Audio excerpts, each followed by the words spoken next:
www.com Amanda la Duchesse Fondation Munene Bolanda site www.com Fondation Amanda la Duchesse. Parce que ça le Congolais ya mutema mabe po ya Congolais mutema manamba bazali. Ya le Amanda la Duchesse wana. Alors mundele so bina libulu achaka chaîne achi loboko atisinga. Bato banakati babima. Po yazwa na yechi. Mazana souci ya bato bazangi. Fondation ya ngoyo. Amanda la Duchesse.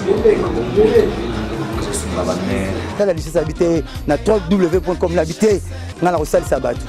Pour la soutenir Fondation Amanda la Duchesse et la Duchesse Amanda.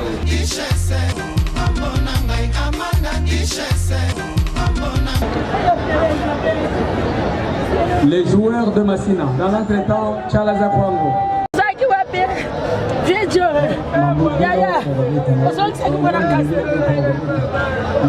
Oyo, officiel, Oyo Tosin.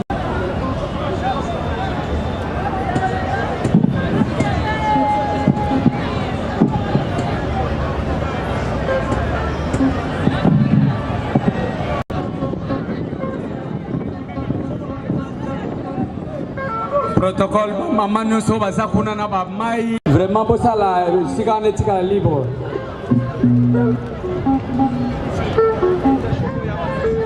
Bande komingi bazo komitu na pona nini bato bazo beta balawa. Isengeli boy ba Pierrot Manzangala zalaki grand joueur professionnel. Yango moni baleki na ye bala kisa eloko azaki ko sala wala kisa ki bango. Bomitu na teme bazo seka benini ezali kaka makambo na biso ndenge zalaka. D'abord mona ba sportif nyonso bango nyonso ba ko sala bazo sala ezali signe que bazolela yaya na bango koko na bango na makambo etali sport yango bomoni baje wana. Mais dans l'entretemps la musique Charles Zakwango tozali na posara yango na minute awa. Okay.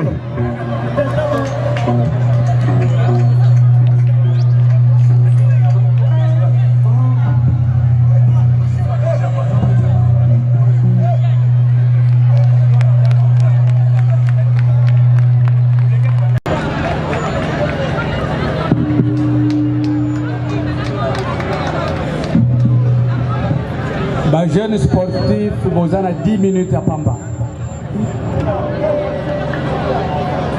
10 minutes, tout ça est la tango. Merci. Il y a un bango parce que yende mutualakisi biloko oyo bazosala. Ezala rande boye. Ceux qui me connaissent mboka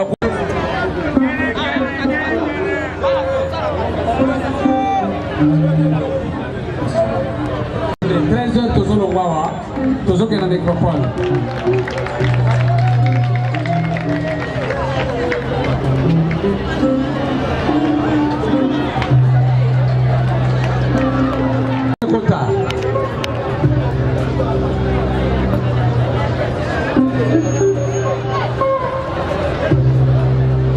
Merci. Topesi Club Book.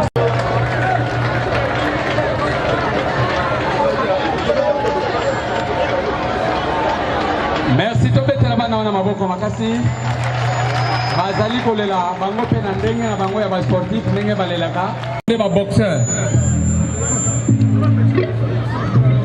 bango ba boxeur protocole liboso ya officiel kuna bato bazo sa des ordres kuna bozali wapi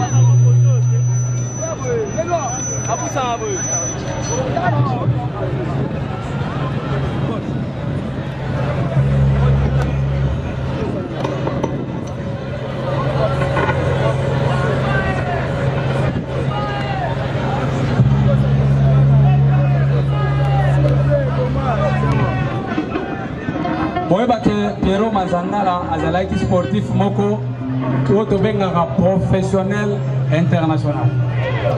C'est-à-dire au bozomona bango pe bazolela lokola bino bole déjà makasi.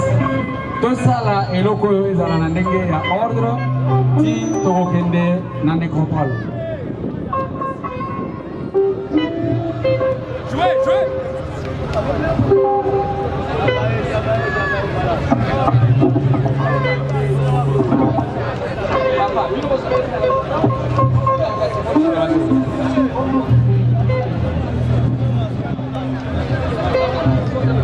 Merci Mingi, merci. Tosilisi wana, tosilisi Nzambe Rokubu. Merci, merci, merci.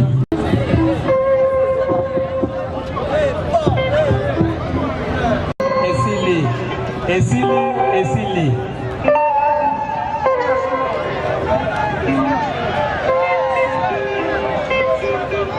Service à protocole exato.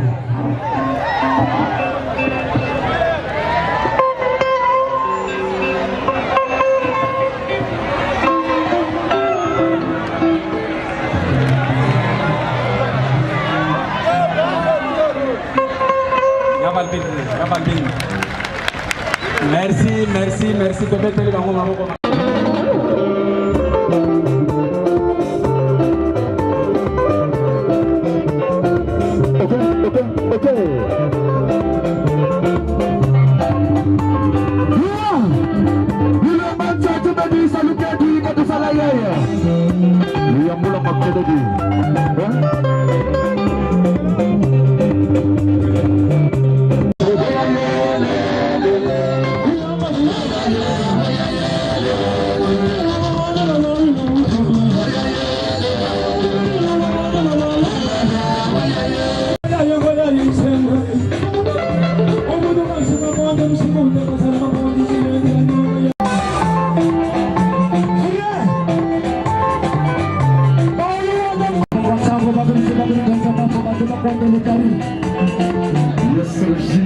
Viva Dieu. Avec Dieu, nous vaincrons. Batata, bamama, bandeko, bana ya Masina, bana ya Nchangu, ceux qui tobengi dans Nchangu, Njini, Masina, Kimbanseke, Nsele, Maluku.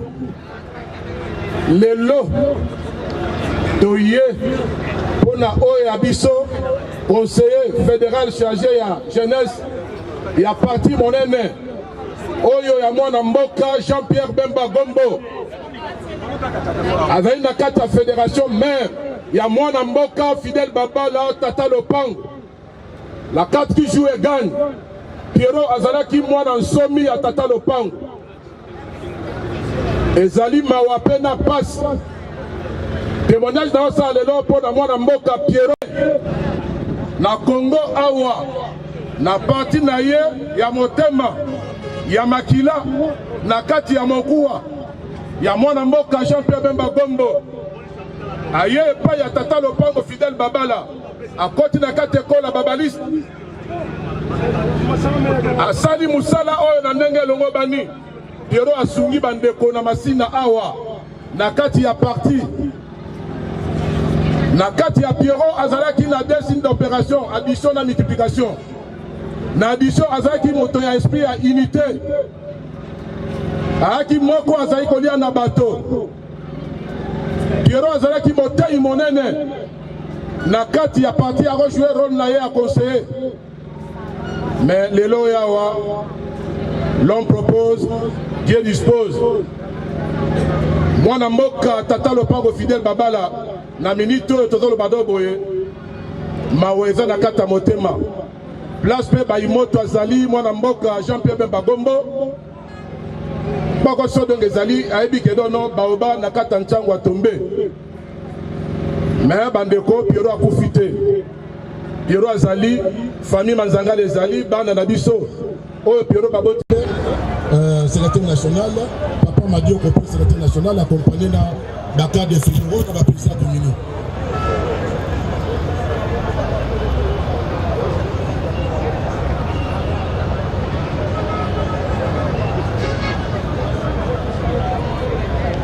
Viva Jean-Pierre Bemba Gombo, président voisin Sabo. Maboko pona bino moko. Yokani. Maboko pona mwana mboka Pierrot Manzangala. Libulu monene ebale mozindo. Bemba liboso yo koleka wapi. Boso yo koleka wapi. Libulu monene ebale mozindo. Bemba liboso yo koleka wapi. Ibulu monene beliboso Bemba liboso yo koleka wapi. MSF FIFA. Viva MSF FIFA. Viva MSF FIFA. Viva Viva Viva. Jean-Pierre Bemba Gombo, Président voisin Sabo. Maboko pona biso moko. Yokani. Merci Mingi, merci. To beteli bandeko na biso MLC oyo baye ko compatir na biso maboko makasi. Merci Mingi, merci Mingi. To bengi Monsieur Apollinaire. To bengi si ndeko na témoignage. Ndeko moko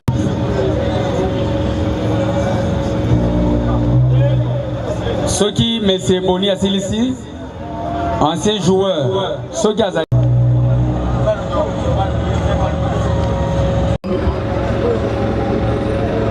Avant tout, pesa moi témoignage na biso. Tolingi na kombo ya Libota Mobimba Manzangala.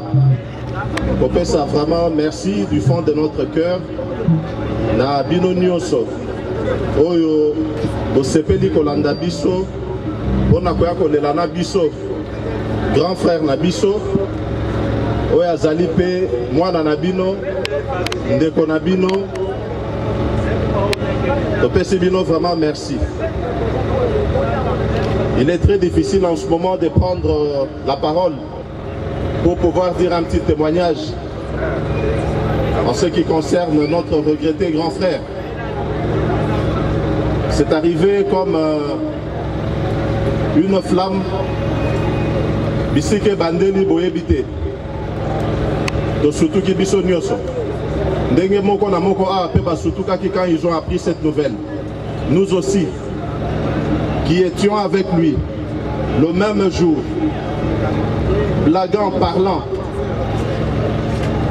et le soir il rend l'âme. Ce n'est pas facile de prendre la parole pour dire, pour parler au nom de notre grand frère. Mais cependant, nous sommes hommes, nous sommes venus pour dire quand même quelque chose.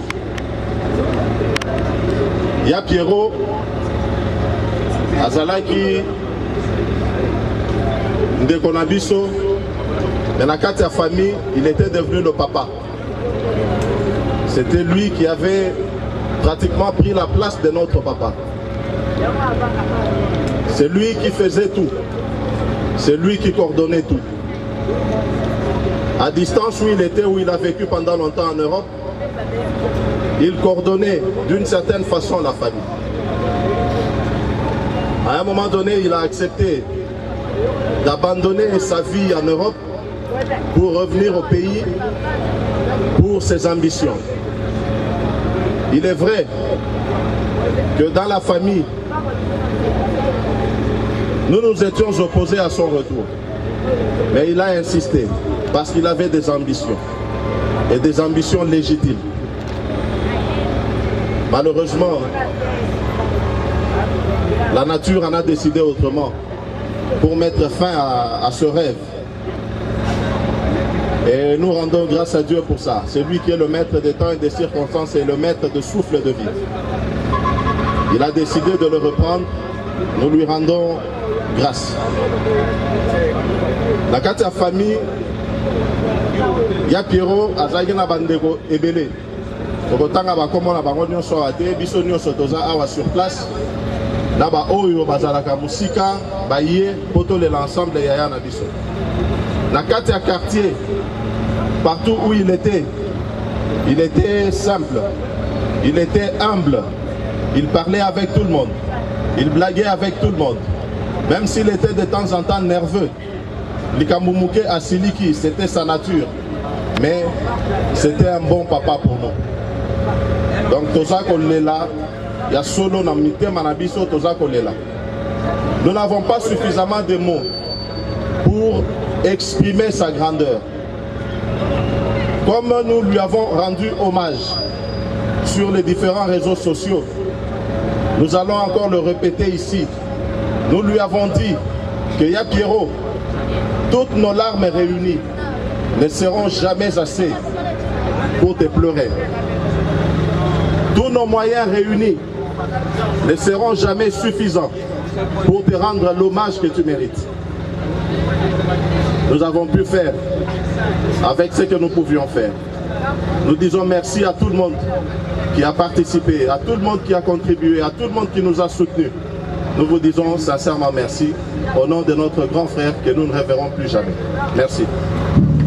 20 juillet 1969. Papa Nae Kombo Manzangala Ilenda Benoît. Maman Nae Ndombe Suzanne. Yé Azalaki marié, père de 4 enfants. Yé Moko Azalaki est né de la famille. Mboka Nabango Kimbao, na secteur Mosamba. Allô. Na territoire ya Kenge, Pelelo Bazobenga province ya Kwango. Atangaki ndenge nini. Azalaki gradué na sciences commerciales et financières, option comptabilité na IEC Gombe. Tango akei na Europe, a eu diplôme na Union Européenne de Football Association, abimi entraîneur. Asali lisusu nini? Asali comptabilité na gestion na Luxembourg, comptabilité des entreprises na Luxembourg, expérience professionnelle nae de 2000 à 2001. Asali champion à Belgique avec Charles Roy.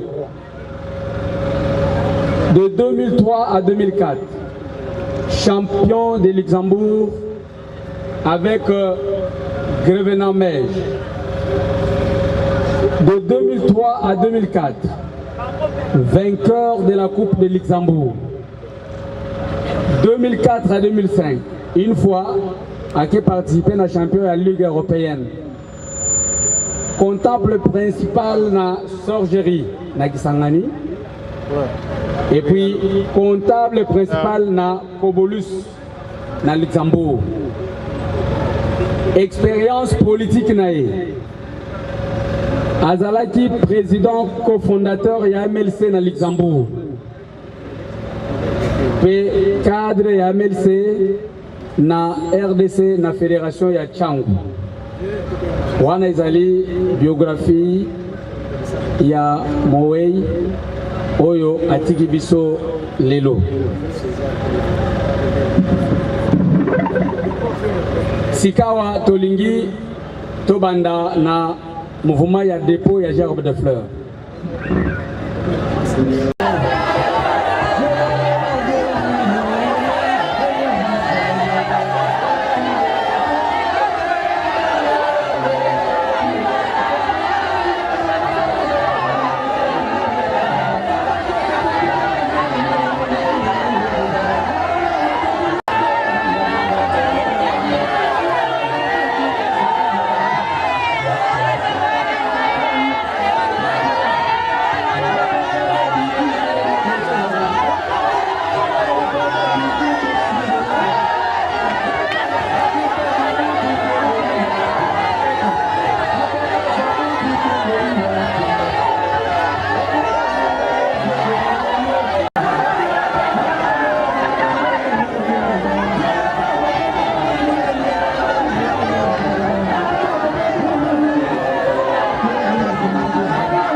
Parce que Tolinguito Banda dépôt il y a gerbe de fleurs.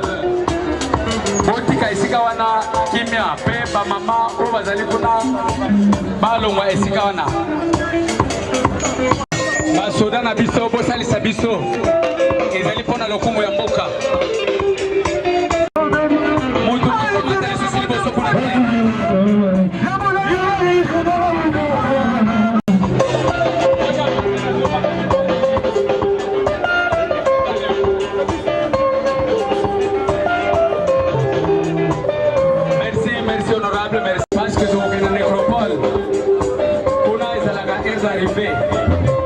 Tolinguito Banda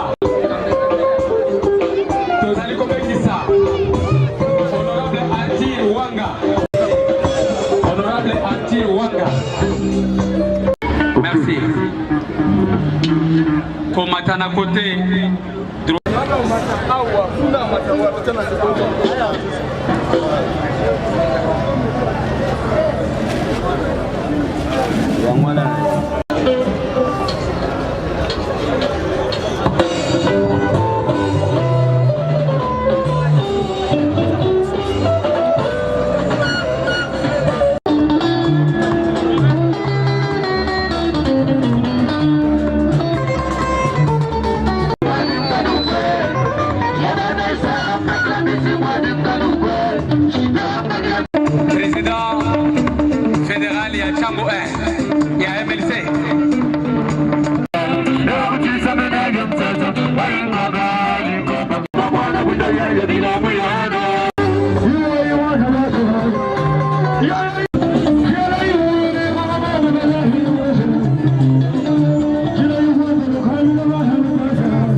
Seven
Kotav Matseske Bebeza.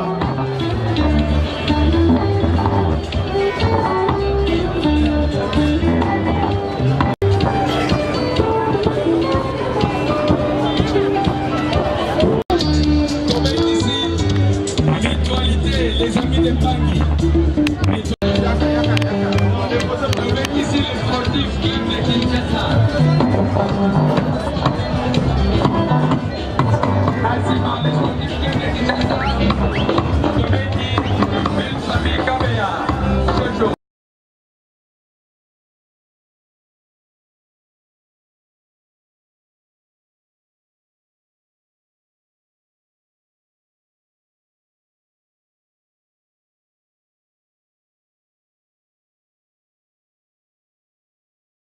Merci, fidèles internautes de www.fondationamandaladeschesse.com. C'est moi, votre humble serviteur chinois noir Hervé.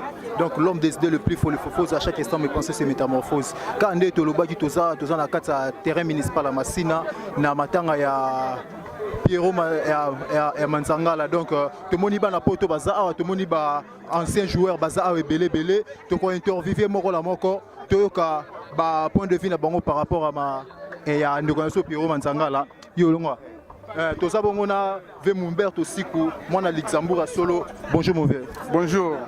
Ve tomoni awa na matanga ya ndeko Pierrot Manzangala. Tu as relation ni bozela ngoyo na Pierrot Manzangala. Bon pour na Pierrot Manzangala donc wana za la famille to vandi na yemingi place moko to betni baba le belé masole belé ndenge za kaka mwana maya yaki na bamboka na biso epa to uta yaki na kini ngapi na kini. C'était un vendredi, nous avons un message qui a bien au Pierrot Manzangala Koufi. En tout cas, ça y a passe. Donc, il y a un moment où ici, il y a une famille Manzangala, une famille Europe, une biso de Koutiawa. C'est ça quoi. Pierrot Manzangala, ça y a combien de bana? Pour na koloba bana Pierrot Manzangala, on a yebi bana misatu. Pierrot Manzangala tiki bana misatu. On a yebi. Il était marié? Oui, il était marié, père de famille. Le reste en tout cas, n'a pas battu, mais je sais qu'il était marié, père de famille. Merci. Un mot pour notre fondation Amanda la Duchesse. Ozolanda Musica à Luxembourg. Un mot. Bon, pour Amanda la Duchesse, il y a Moura Ebi. Donc, on va sentir Amanda. Mon beau là, les pauvres qui prennent des gens en charge, mon beau, ton petit papa dans Noirit. Donc, il prend un mandat dans le rebelle au Morode. Donc, après, on a été prendre la bisson. Sur le bisson, il y a la pété. Merci beaucoup. Voilà. Bon, il toujours continuer bon tous la moko ya fondation Amanda la Duchesse awa qui représenter maman na biso Amanda la Duchesse. Bonjour Serge. Oui, bonjour, moi c'est Serge, c'est PD. Impression les amis pour la matin. Ouais, biso toye kaka na cadre ya fondation, toye ko le laver na biso Pierrot. Na cadre ya fondation. Cadre fondation donc yo moni matanga yo nde faut expliquer bana poto matanga ça a été comment sinde to ki na okunda boy. Ouais, matanga il est normal. Tozalaki na cadre ya délégation. Il y a fondation na biso Amanda la Duchesse. Place azali na musika na PCP Bambote. Tozana président na biso Mumberto. Président na biso Mumberto Siku. Et Mobola o azora ba riche en charge. Mobola o azora ba riche en charge. Tozana et Longo. On est ensemble quoi. Merci beaucoup. Merci. Toujours continuer bongo la matanga ya ndeko na biso Pierrot Manzangala. Tozana moko ya bana poto baza awa ba balandi et donc délégation à poto oyeye ko le la ndeko na biso Pierrot Manzangala. Donc on s'est présenté na micro ya fondation la Amanda la Duchesse de Luxembourg. Bonjour papa. Bonjour. Comme on s'est présenté na bato partout dans le monde à travers notre micro ya fondation Amanda la Duchesse. Comme on a Delmo Boganga, donc Pierrot Azari aussi un ami comme un frère na Mboga Tovani à Potonaye, donc voilà. Et puis Sali en tout cas Mawato, tant on a une nouvelle, to Sali que toi pour assister ndeko na biso na famille mobimba pona na likamwade donc Zagi vraiment makasi mais nzambe a batele puis akenape que place à Rokende, Nzambe Aza, Avanse, Nape Makasi, et voilà, donc ça c'était notre souci, mais on est là pour que ça la moins mais fort dans la famille, il y a master et famille en même temps. Papa, souvenir ni à Malamotika, non pour l'andé qu'on a besoin Pierrot Manzangala. Mais bah souvenir est bel parce que vivre déjà bien à Moutou et c'est ça souvenir à Makasi, où est l'équipe à la Mounioso, parce que Moutou temps à vivre bien. Ça veut dire que les souvenirs il y a malamu na kati ya vie mutu akopesa yo. Mutu akopesa mbongo te mais savoir vivre nae et puis c'est ça qui fait tout ya bo moto à moto ko za malamu na mokili ya Nzambe parce que voilà, on est que des passagers ici. Un mot pour la fondation Amanda la Duchesse au sali que bana partout dans le monde à Tsebalanda et Bembeo à travers notre site www.fondationamandala-duchesse de Luxembourg. Un mot. Mais en tout cas, Amanda la Duchesse, courage encore, continue comme ça pour nous faire circuler l'information. C'est quelque chose de bien. Je n'appelle pas bénédiction, Bélo continue Moussala, on a mon IP, tout le travail comme il faut. Alors il faut toujours des moyens et permettre de continuer que l'information encore plus loin à la source, qu'on reprendre l'information partout. Toza Sunama Samsung Mumberto Camille aussi, c'est un ami autoutine en Europe, Camille Mouzinga, Pona, Taya Likamamatanga, donc voilà, c'est. Merci et voilà. Merci beaucoup. Les mots pour continuer, mais voilà, merci. Merci. Merci, on est là toujours, on est là à travers notre matanga ya ndeko lapso Pierrot Manzangala. Tozana moko ya bandeko balandi biso na kati matanga. Imo s'est présenté na micro ya Fondation Amanda la Duchesse à qui je dis bonjour. Bonjour. Papoko s'est présenté na micro Amanda la Duchesse parce qu'on est partout dans le monde entier. Kai kombo na ngai Jounès. Honorable Jounès. Honorable Jounès. Ouais. Honorable Jounès. Relation nini o bozaki nango yo na ndeko Pierrot Manzangala o asil kotika biso na moya lelo. Ndeko Pierrot Manzangala aza camarade. Ngana eba na Pierrot Manzangala na Kinshasa, précisément à na commune tout ça. Pour ngapela za mona commune yo. Tia bandi bale na ye, tia commune Daring. Tia ko sala ke to Panzani o ya Keibo o ya Keibo. Wana ko eba na Pierrot Manzangala yangwana. Et au coïncide tanga kubeta bale na Luxembourg. Famille na ye ba camarade na Luxembourg. Na kati na bango bambandana bazali Umberto Mobola qui prend les riches en charge Adam bandana ngai Motingeya Roger on a beau frère ngai et pas en Luxembourg Delmo et autres on sont amis et on considère que tout est sur na bango na cadre wana ndo moni to ko assister ko prêter mes fortes na famille pour na enterrer mes Merci. Bah, bon souvenir nini o ya malamu tikala nango. Bah, bon souvenir tikala nango pour ndeko na biso Pierrot Manzangala. Pierrot Manzangala bon souvenir na ezaka tango tozaki na Kinshasa, tango beta na Daring, asalaki ba merveille trop, asalaki grand joueur. Donc on se prenait makasi. Donc c'est ça les ba souvenir ka ngai na tozaki nango ngwana parce que to fana imango mingité na ninga yo kende Europe biso tikalaki. Merci. Un mot pour notre fondation Amanda la Duchesse o asali keno balanda matanga partout dans le monde entier nazomona bongo na Luxembourg na musika na pesi maman Amanda la Duchesse de Luxembourg mbote na bosante na Paris Guigui Top un cordon de Paris Mimila Ifeta na bosanité na Chine je vois mon grand frère propre Joe Fashin donc José Mawini Joe Far Cargo Express musika Chine yepazola na matanga oyo un mot pour notre fondation Amanda la Duchesse. Pour la fondation Amanda la Duchesse nous avons remercié n'a pas opportunité à passer pour que l'image et les cas dans le cadre de Matanga et de Pierrot nazo féliciter mais asalaka effort que équipe oyo na Kinshasa bazala le matériel possible pour nous ça na bango pour que musale qui est toujours en avant bandeko pe exemple baza présent awa bamoni ndeni mambo eleki tant bakozonga bakosola naye baitwe baka ndeni ya koaméliorer biso pe toza na kin soki mambo ezali toza wana tokochape maboko donc eza masolo merci beaucoup. Merci, toujours continuer toujours na matanga ya ndeko na biso Pierrot Manzangala nazana moko ya bandeko o babeta na epé balé aza ensemble aza se présenter na micro ya fondation na biso à Mandala Duchesse de Luxembourg. Bonjour monsieur. Bonjour ngako monanga Toussaint. Naza penya mi penya ya Manzangala do koma famille na vana même chez bango ta ba 2 ans. Donc ba vie Pierrot donc bazali penya donc ba grand frère. Yango lelo liwana esa biso passe to yako assister to yako rendre dernier hommage. Yango lelo totiki même babulo banini to ya po to no tika ya na biso penya na esengo bien sûr eza mawa mais to honorer quand même.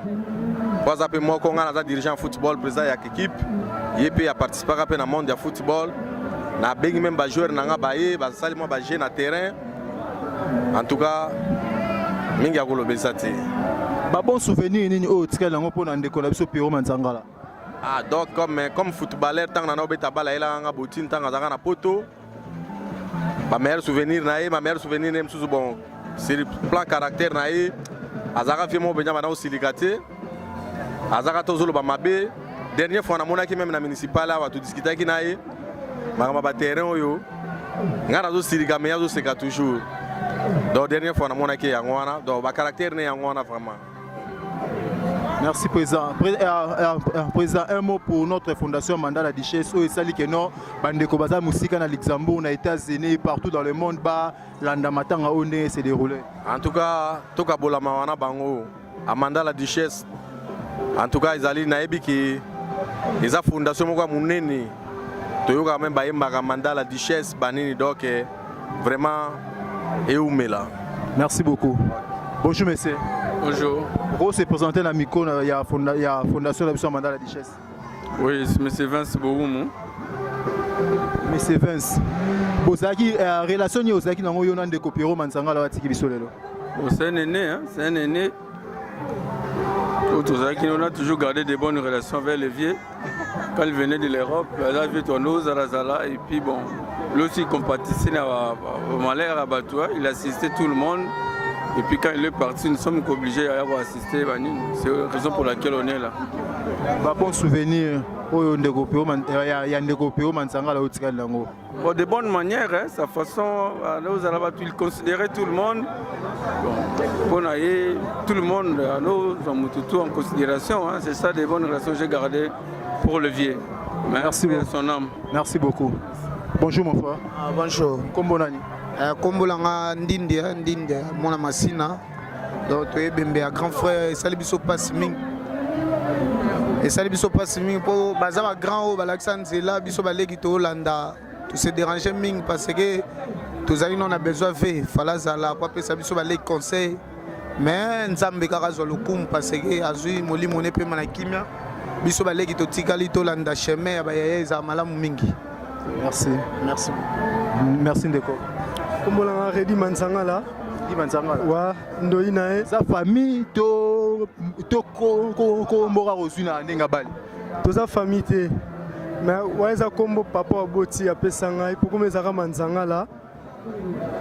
Yango wana pe nae o participer na matanga ya yaya na biso ndoi nanga Redi Manzangala po alinga nga pe mingi même si on obeta bali so asenye pe mbonga boti na ndo pesa.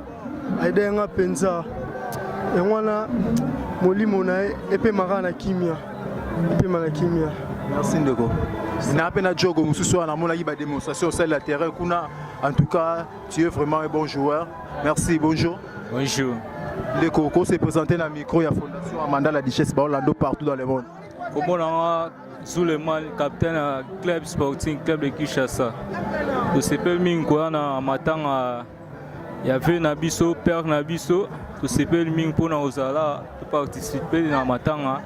Na merci ming. Na oba mona nipe. Merci.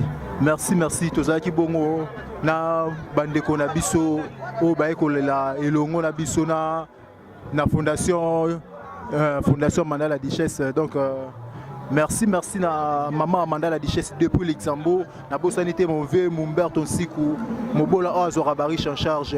Na bosanité na mosika depuis Paris Gigili un grand cordon. Anna Freza, maman na Marcelo, mes condoléances Anna Fraza. Na bosanité donc Chicha Mabwana Prince Abandal, Jofa Cargo Express en direct de Chine. Merci, toujours continuer à notre cimetière d'Incorpol. Merci, à suivre. Merci, on est toujours là. Toujours dans le cimetière en Nécropole, toujours dans Nécropole. Toujours c'est la tour de la Kabongo Babenga, Koria, Ndekopiro, Mansangala, et ni Ekota na Lilita. Tout ça, bon, on a Bana Poto ya Solo, Venanga Umberto, Nsiku, Mobola Oazo, Kabarish en charge, na Vedelmo. Ouais, Mundele, donc venant de Mundele, donc na banana Vedemo, ve toza awa tona kata cimetière Nécropole, nini o oyebisa na lisanga na bino ya Luxembourg, na ndenge to etika ndeko Pierrot Manzangala na kata Lilita na ye. Merci d'abord na parole. En fait, na omoni pour na biso eza soutien mo makasi. Et permettre à biso tozala na temps frère na biso akufi. Donc toi assister jusqu'à nous on a te déplacer toi yati na métropole là pour na assister famille vraiment na douleur au bazalango et puis tout mon année bon kitsa corps ya ndeko na biso que Dieu a gardé na paix et puis que son âme se repose en paix. Alors voilà, on a remercié ba soutien il y a Batutu de Luxembourg où va soutenir frère Nabango Nanira Liwa de tous les d'une manière d'une autre. Donc voilà, c'est un grand plaisir. Voilà, mais qu'au père de Moutou, ils aura toujours douleur makasi. Mais bon, la vie continue. N'aropé sandé que famille n'a courage makasi va continuer vie. C'est Dieu qui donne, c'est Dieu qui reprend. Donc ça fait que il sera toujours parmi nous, quoi. Voilà, merci. Merci beaucoup, très chers internautes de notre site Fondation Mandala Duchesse de Luxembourg. Tous toujours à la carte Nécropole, binomo bozo mon ambiance n'engezo s'est passé bazo sepela. Mais entre temps, tous la douleur mauvaise na carte mité manabiso. Naza bongo na droite sanga nazana Mberto Nsiku mobola oazwaka. Riche en charge, moi la Luxembourg à Tongo, bao bazaki na ndeko na biso Pierrot Manzangala na kata Luxembourg. Na musika na on a directement grand prêtre maire à Mandala Duchesse. Na bosanité Gigili to grand cordon à Paris, Mimi là il fait un bon séjour à Kinshasa. Bosanité Jofa en direct de Chine. Donc à qui je dis bonjour. Oui, bonjour chinois. Et Umberto. Tozaki na bino depuis hier. Na mort ti tokoma ke sika ba exposa ki corps ndeko na biso Pierrot Manzangala lelo tozala na journée ya enterrement na ye bino mo bomoni ndenge c'est passé na terrain ska balila ke bembe na ye bomoni makamunyo su ndenge c'est passé donc ndenge bat baleli ndeko na biso Pierrot Manzangala mais awa tozala na Nécropole toye kotika ye na ndako na ye ya suka o to mona ka ye lisusu te donc ezo salo ndeni na mutema. En tout cas merci na tout d'abord na parole au Pesingaï. Titan Bomoninga Yawa, nous allons présenter le col à Massatou El Zambou, Koubandana Viemax, Jolai, Alain Moutoula, Roger Moutingi, à beau-frère, pas mal, Papi Akangay, Mère Anto, Maman Nabiso, Mère Mado, Nabo Sanité Claude Alina, Maxime Ansango. Nazali sira Bokolanda Bandioyo ndengi toleli Pierrot na kati ya Kinshasa nzamba yebi ndenga sala makambo na ye ndeko Pierrot atiki biso nisiko tozali tokomi na Lilita na ye oyo asuka oyo tokomona ne susu te tosali sacrifice tokosala mpona ndeko na biso médaille ekoya te biso tu biso bana nord nazali mpe na mutu na ngai Isakozi boyebi Isakozi mondele mobali ya MC Malabu nga pena bosana te maman Julienne Congo maman na Noirit papa aza kolela Pierrot ndenge bino bozolela Pierrot kuna En tout cas, bande konangai mawa mingi. Mawa naso mondengi piwa kei. Piwa lelisi batu. Natanga Pierrot batu ebele bana poto ba politicien batu ebele petit nanga Yaniki. Ta Paris Alain Chilumba bole la Pierrot Manzangala Bosteni bijou. Bijou azali mama tika na biso mama bana tikali. Toko tika yote toko zano mama toko aider yo. Grâce à la fondation ya la Mandala Duchesse maman na biso o asali eloko yo. Poto zala boye poto solo tout monde na boye ezali maman manda en tout cas bobo ba frère totika ba polémique ya buzoba total ba âge total asimato zonga bato quoi tala lelo ya monene ko biso à Luxembourg et pas na zali na oki bino tu boza ini bokombo moko et salinga plaisir bandokyo bakabola bato ba jalousie bango to tia ba contre mire to évoluer en tout cas ndeko na biso et pas azali et pas ibakotiaye akende na paix soki mabe ezali moto to mokili azala mabe bolimbisa ye aza moto peut-être koya na ye na kisasa ayaki na kisasa wa ayebaki te ayaki mpona 2 jours 3 jours azonga ntango akumene mwa miko ebele lelo likama ekomeli ye boloba de gauche à droite te o babomi ye o batili ye poison o bona boye ce n'est pas vrai. Source ya Pierrot Koufeli ngai naza na soina noko na yet na ebi yango pe na ebisaki bino déjà na bande atindaki bino na fesse donc yango wana na kopesa malobe pas chinois o azali leader ya fondation ya Manda bana poto yo chinois kala peta zo bana décembre ici à leader ba pasi na ye fondation sungaye maman Manda ko bosana te na pesi parole na chinois soko za suna quelques mois reposer ngai. Je suis capable de répondre. Mon père Tontiko, les pauvres qui prennent des riches en charge, papa na Noirit. La bonne sanité, Amélie Tiko, Abigail Tiko, et mes garçons. En bref, ciao. Merci Humberto Nsiko, Mobola Zoraba riche en charge. Est-ce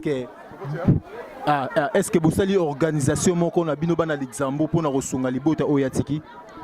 En tout cas, côté qu'on n'a rien à dire, naebike, maman Manda Zali, maman Anto Azali. Maman Mado Azali, wana ba grand prêtre ba maman Luxembourg. Tobo sanité, maman fait ça des pôles qui pour lui pas grand maman. Maman Julienne Congo grand maman. Donc naebike, maman Christine Rachling grand maman, José Mondele grand papa, naebike.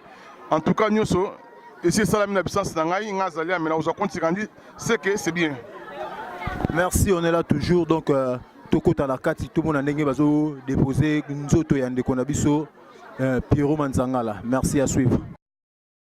C'est celui de M. Manzangala, Kando, Pierre, pour qui nous sommes tous ici présents sur cette place de l'éternité dans ce jardin fleuri de la nécropole de Kinshasa, pour le versement troublé, attristé, carcéré, profondément blessé. Nous sommes là afin de lui rendre un dernier hommage solennel, l'accompagner avec dignité, avec solennité dans son dernier voyage. Car nous savons tous que ses performances en tant que footballeur et entraîneur, tout comme ses qualités humaines, sont à célébrer selon Maître Cicéron. Et je pense notamment à la générosité, à la serviabilité, à l'attachement en amitié et à sa famille. Toutes ces qualités n'ont pas manqué en notre chair. Bien, il nous laisse avec ce sentiment de fierté pour ce qu'il a offert, pour ce qu'il nous a donné au service de la nation et à la jeunesse congolaise.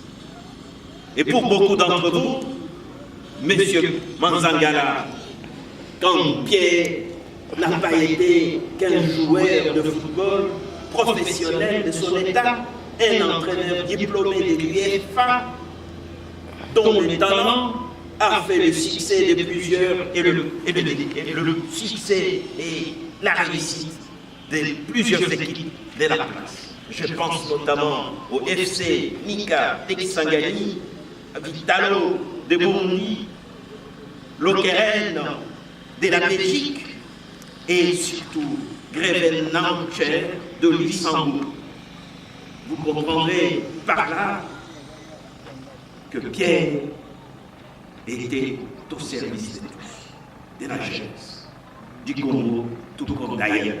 Mais il était avant tout, pour vous, famille, un frère, un ami, une oreille attentive qui savait reconnaître ce qui est de bon dans chaque être humain.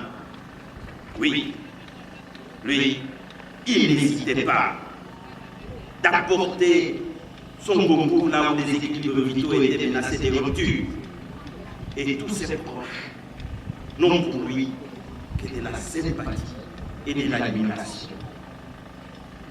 Chère famille, chers parents et amis, en cette triste circonstance, notre souhait est de lui rendre un hommage solennel ce samedi 14 octobre 2017,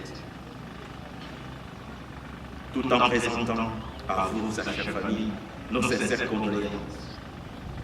Et nous voudrions aussi marquer d'une pierre blanche cette cérémonie en fixant là, dans nos têtes, l'image de l'illustre disparu, surtout à travers les étapes de sa vie et ses qualités humaines.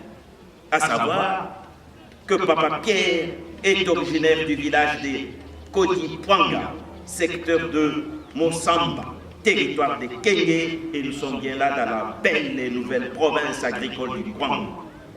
Lui, Pierre est venu au monde avec le souffle de vie le dimanche 20 juillet 1969 à Bujumbura. Nous sommes là dans la République sœur de Burundi.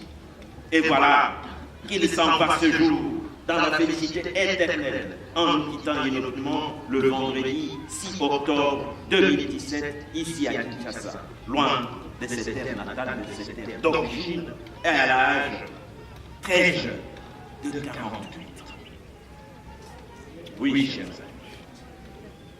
Outre sa carrière footballistique et pénitentiaire, M. Pierre a connu une vie familiale heureuse, de père pleinement comblé par sa riche progéniture de 4 enfants, pour qui nous avons tous aujourd'hui une pensée particulière. Ce fervent chrétien, il était un des fidèles disciples de l'église Cité Bethel. Et nous garderons de lui l'image d'un homme plein d'enthousiasme, d'amitié et d'amour.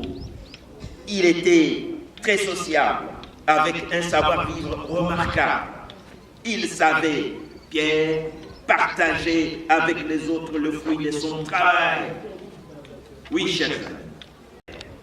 Lui qui fut un homme positif et logique face à la vie, osons nous souvenir de ce talentueux footballeur, homme libéral d'esprit.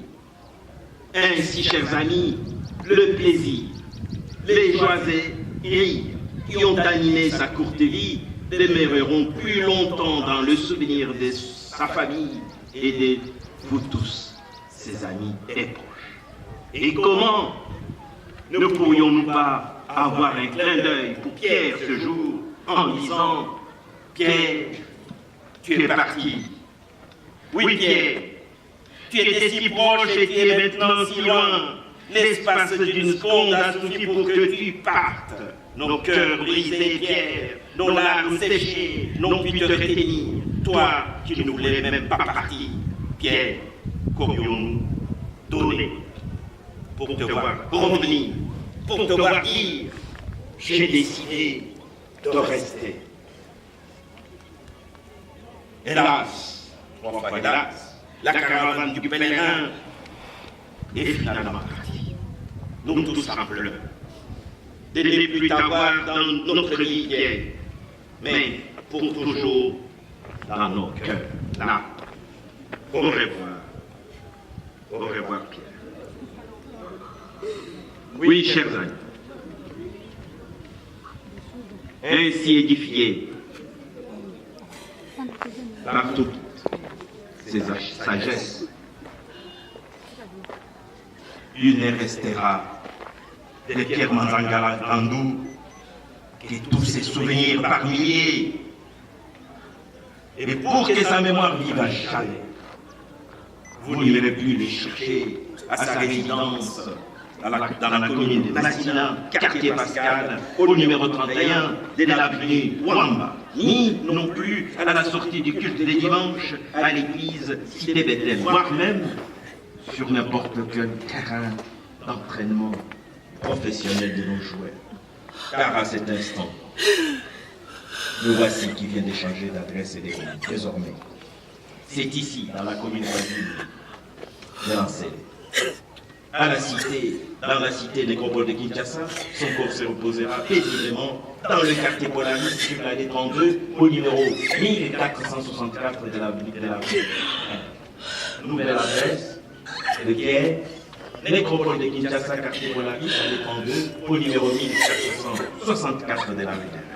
C'est ici, chère famille, et nulle part ailleurs, que vous reviendrez souvent pour perpétuer sa mémoire, vos souvenirs et refleurir sa sépulture. Au nom de toute l'équipe de la nécropole et ses partenaires, dont l'hôtel de ville de Kinshasa, encore une fois, à vous, sa chère famille, nos condoléances les plus attristées. Chers amis, notre cérémonie touche à sa fin. Maintenant que Pierre mérite la paix et le repos éternel et que la séparation s'impose à notre pouvoir, nous pouvons tous à l'unisson lui dire au revoir Pierre.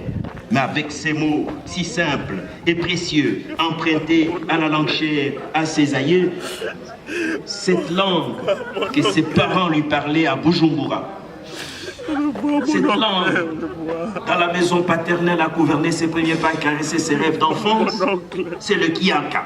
Et nous dirons, Papa Pierre, Vendamboti, je vous remercie.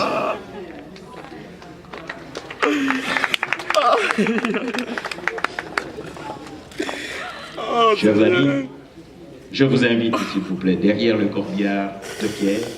Nous allons l'accompagner sous les signes de victoire, car lui, il a pris de la hauteur et mérite notre affection. Merci.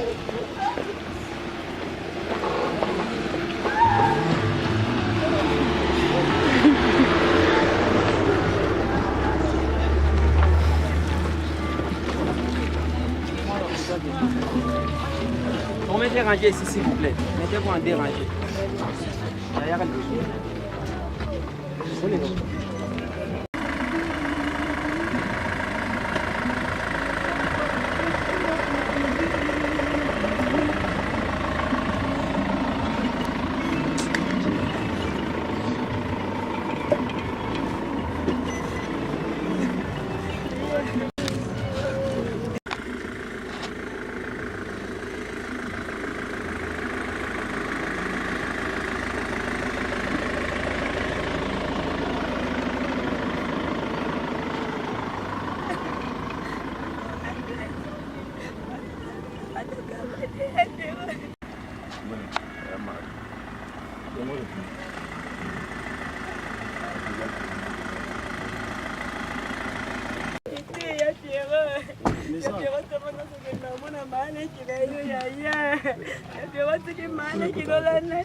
Imeza kwa makali.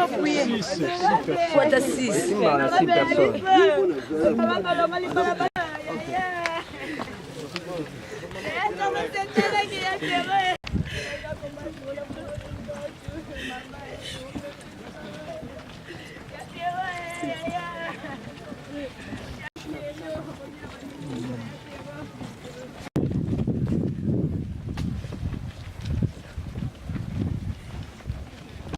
nakoma na doa wakoma na doa bakristo Mutu okota mutu makolo te.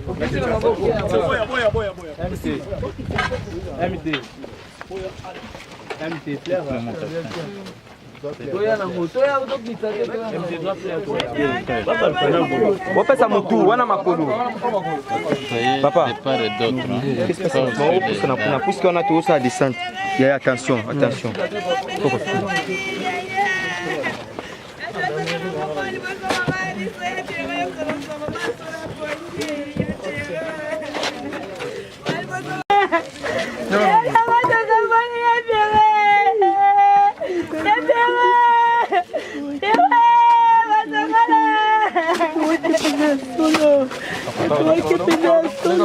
La famille, si vous avez un dernier mot. mokonzi nzambe tata zo lokumu zwa matondi pamba te lokumu ebongino musantu na bilaka nzambe oyo apesaki nga Piero lelo musantu na lolo kamati ye nazongisi nkembu lukumu yawe nzambe ezongo na mbuka na yo naza musaleli na yo yawe nzambe na ngai nakoluka liweye mwana nga na banganga te nakoluka epai ya motu te tata soki nzambe ye moko apermetre kende malamu na kombo na Yesu soki mpe azali mpe bato na mokili ye moko nzambe akobundela nga bitumba mpo ye azali mazistra na ngai avoka na biso mpe kati na libota azali mpe munganga aleki baminganga nyonso yo ozali nzambe Piero kende kopema tolingi te mokolo mosusu tomona mpo tomonaki Piero tosalaki boyi te yo ozali mwana mosali na nzambe kopema oyo nyonso yo osalaki te ezala na bana na yo ezala na bandeko na yo basala misala nyonso yo tiki Piero tala soki biso tosali te tokosalisa famille ndenge nini misala no efungwama banzela nyonso misuka no tiki ezala malamu ebanda kosala mpo esalisa ngai soki esalisi ngai te ngai na kosala ndenge nini yango wana tiki nyonso na maboko ya nzambe kende na kimia bana na yo mpe batikala na kimia na kombo na Yesu Kristo na bondeli bongo amen. Nous pas sur les dalles comme ça. S'il vous plaît. Papa, écoutez d'abord. T'as la moine nous Suzy. Mais le message naïe, ça le message. alobi ke papa na yoza papa na ye alingaki o makasi ya Piero kanisa mwana na place okei nzamba batela tala ndenge otiki susi na bandeko na otiki bana na yo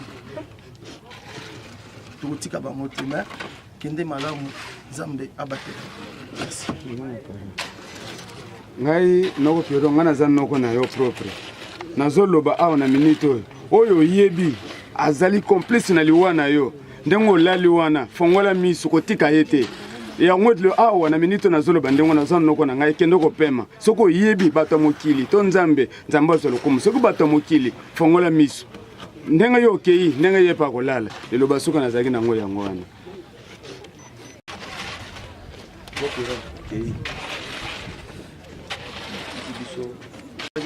à la charge ngayo leki na famille tala mokumba monene oyo tikeli biso yo ozalaki papa na biso bwakaka biso ata mokolo kote yaya pesa biso makasi oyo nyonso oyo ezangaki epai na yo biso bandekene tozwa yango ya Piero okei oyo nyonso oyo oyebaki oyo nyonso basalaki biso tozalaki te soki ezali ya nzambe lokumu soki ezali bato ya mokili yaya totiki nyonso tona maboko nano eloba mosusu akoloba ezali te pesa biso courage mpe pesa biso makasi tolingana entre biso ndenge otiki biso tosimbana tozala bomoko toyokana mpo tobatela libota tosunga mama tosungana bandeko nyonso yaya ngo ekende malamu pema na kimia esika bandeko nyonso tobakenda. On va clôturer avec ça. On va prier. Piero, batata na yo nyonso basila. Etikala na koko na bino akei. Ngala tikali mwana tsuka ngambo. Piero ngala za mwana mkeno yebi dokote. Na yebi kali lo banzambe yango na te yakana ba. Na yebi ka bodu. Na yebeli yo dokote Piero na koko le kabaya na ngate. Piero, kote okei. Ikili bandeko na yo ebele otiki bango na pasi tozali kolela famille mobimba tozalaki na posa na yo osala biso tolia tobanda kobenga yo papa elongi ya papa Benoît tobanda komona ngono na yo Piero kasi lelo yo okei ndenge bamsusu ya Piero soki nzambe mutu amemi yo nzambe alobaki tozonga na mabele touta na mabele tokozonga na mabele soki ezala liwa ya mutu ya muyini ya mutu mususu Piero nzambe ye moko asala vengeance ye moko nzambe biso toyebi eloko te tokendaka nzela nganga te toyebika nzela ya nzambe soki mutu mususu atelemi na nzoto na yo asombi yo Piero vengeance ya nzambe pesa bandeko na yo makasi basala bazala na bana baye banzo bayoki liwana yo Piero bazali kolela bazala na paso tiki biso na susi ya kosila sikoyo te Piero kende malamu soki bokutanaka pesa bango nyonso mbotami yaya toyebi na biso nganga te toyebi kaka nganga kaka yo Yesu Kristo nzambe natiki ya na ngai na maboko na yo nzambe liwa oya na ngai ake na mabele lelo nzambe soki ezali liwa euti epa na yo papa nzambe ezwa lokumu me soki liwa euti epa bato ya mokili nzambe vengeance divine nzambe ekita esala yaya otiki biso pesa biso makasi nzambe pesa biso makasi yaya pesa biso makasi yaya o biso tozwaki te tozwango nzambe tozwango yaya tozwango tosala tomonana mpe bato yaya yaya totiki nyonso kala maboko na nzambe toyebi na biso kisi te toyebi nganga te yaya totiki kaka nyonso maboko ya nzambe kende malamu yaya kende malamu yaya. C'est bon, on va clôturer. On va clôturer par la prière. Merci Jésus. Merci Jésus. Merci Jésus. Merci Jésus. Merci Jésus. Merci Jésus. Alléluia. Oh alléluia. Oh alléluia. Alléluia. Oh nous t'élouons. Oh nous t'élouons. Oh nous t'élouons. Alléluia. Oh nous t'adorons. Oh nous t'adorons. Oh alléluia. Alléluia. Seigneur notre Dieu, c'est lui qui a le dernier mot pour la vie d'un homme, d'une personne. C'est toi, Seigneur Dieu Tout-Puissant. Tu as donné Piero Manzangala, que nous pleurons de tout notre cœur aujourd'hui, parce qu'il est disparu. Tu nous l'avais donné. Il t'a plu encore que tu puisses le reprendre. Ainsi tu dis, tu es maître des temps et des circonstances. Nous voulons pour cette occasion te dire encore grand merci. Certes, nous avons parlé à cause de tout ce que nous avons sur le cœur. Mais toi, tu as dit à moi la vengeance, à moi la rétribution. Celui qui peut bien faire cette guerre à notre place, c'est toi, Seigneur. Nous n'en avons pas la force. C'est vrai, toi qui as pris Piero. Parce que si c'est à cause de l'argent, il y en avait, Seigneur. On a tout fait pour soigner Piero. Si c'est à cause de l'amour, on lui a accordé l'amour. Mais c'est là où toi tu deviens le plus fort. Tu nous as retiré, Pierre. Et nous savons qu'aujourd'hui, il sied dans tes appartements. Je sais que son esprit est avec toi. Pendant que nous pleurons qu'il est mort, nous qui croyons en toi, Jésus-Christ, nous savons qu'il n'est pas mort et qu'au dernier jour, nous nous réveillerons encore avec lui.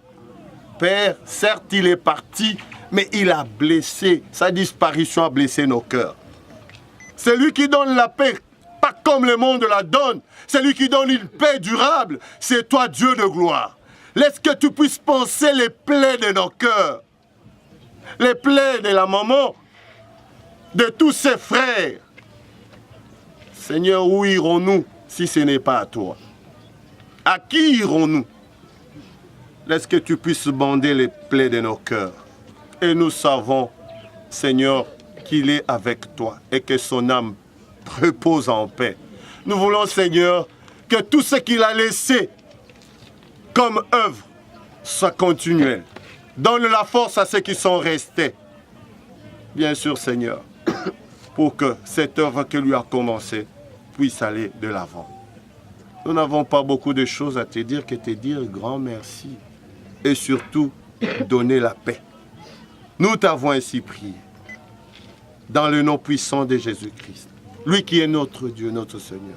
Et comme un seul homme, nous disons tous gloire et louange à toi, Seigneur Jésus-Christ. Gloire et louange à toi, Seigneur. Merci, Seigneur Jésus-Christ.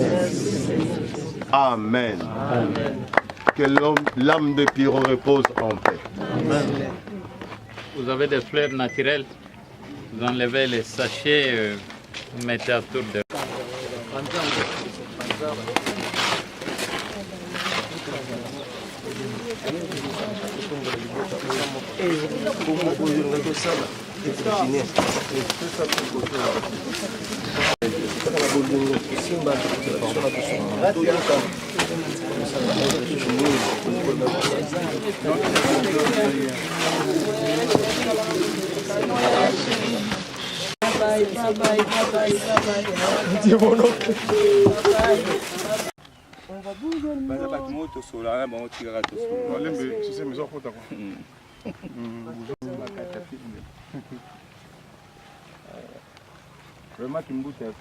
nayebi te au cimetière bolobi kezala malamu na poto komona jamais na cimetière okomona biloko ya boye nzela bazopesa mbongo ebele tutu na poto Taboulay Papa Taboulay oyo tobuka na ba réfectionner yango Papa Taboulay yeyo awa tozali na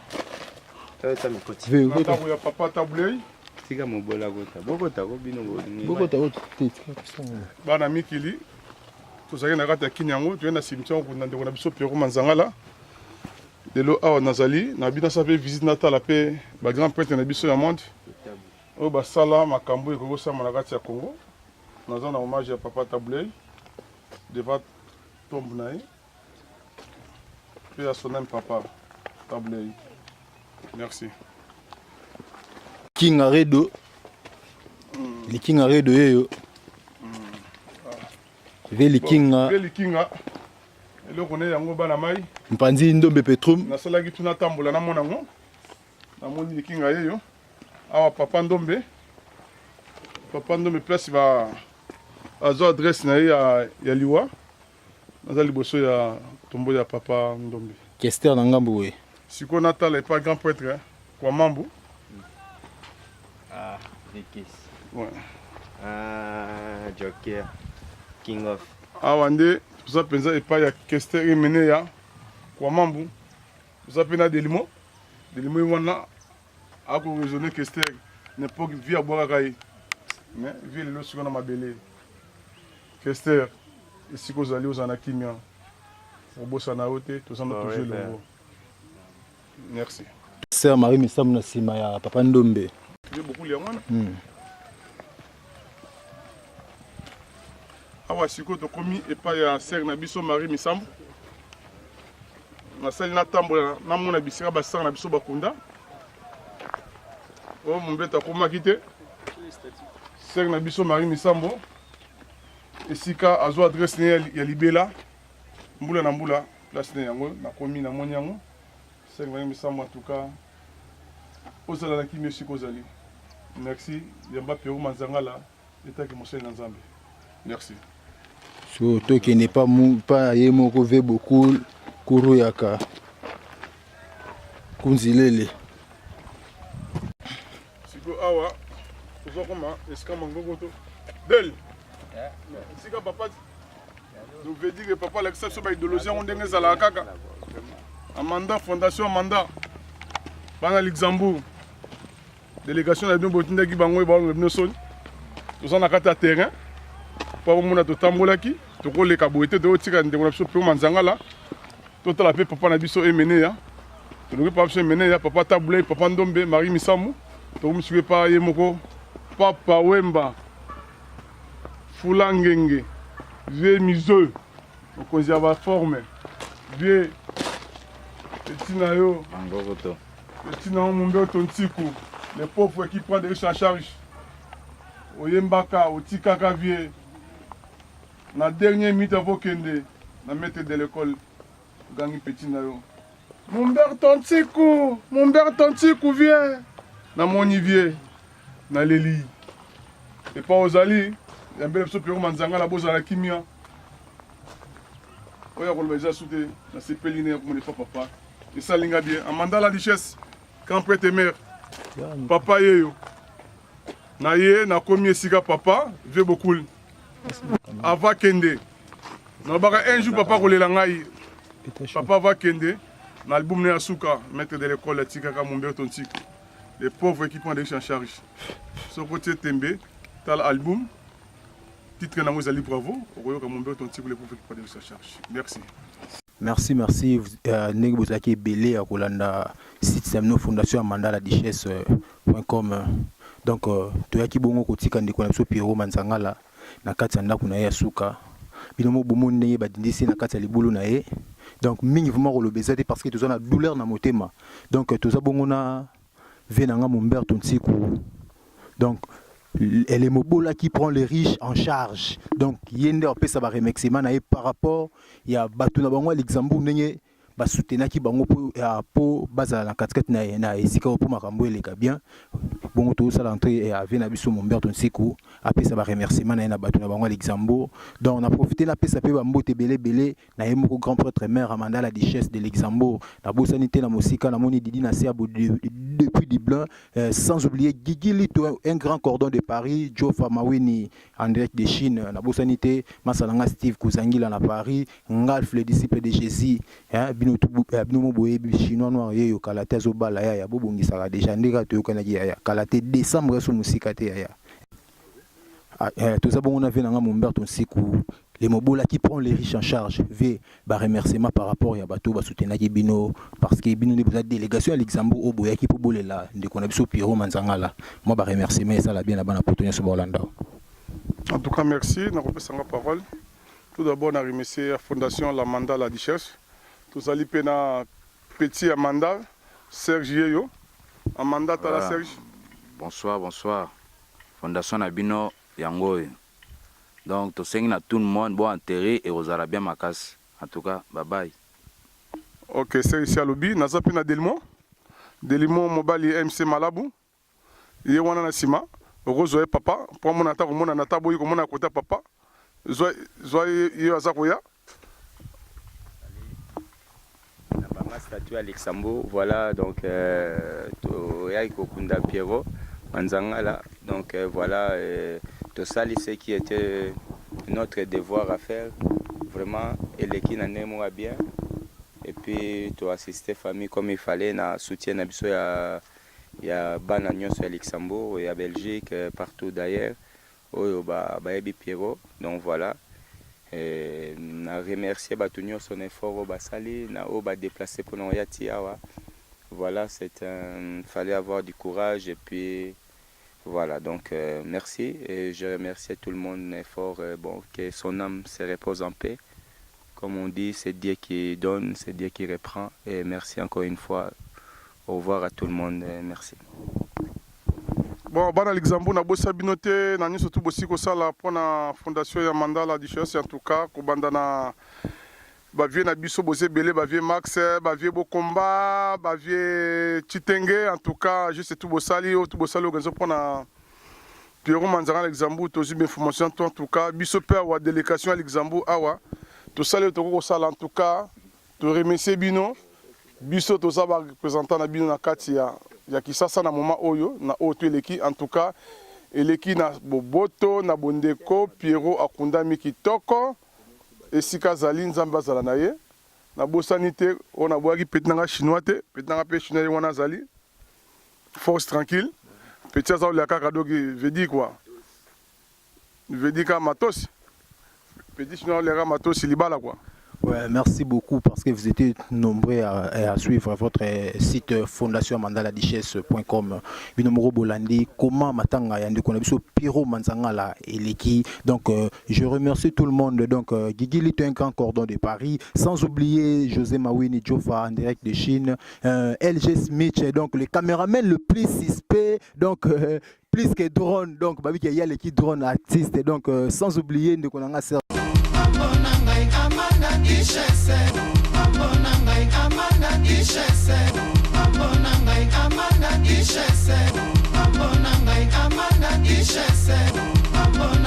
www.com Amanda la Duchesse Fondation Munene Bolanda site www.com Fondation Amanda la Duchesse. Babi kozala kolora mukongolais te ya mutema mabe po ya kongola mitema manamba bazali. Alors Amanda la Duchesse wana. Alors mundele so bina libulu achake chaîne achi loboko atisinga. Bato banakati babima. Po yazwa na yeti. Mazana souci ya bato bazangi. Fondation yango yo. Amanda la Duchesse. La Duchesse habité na www.com l'habité ngana kosali sabato.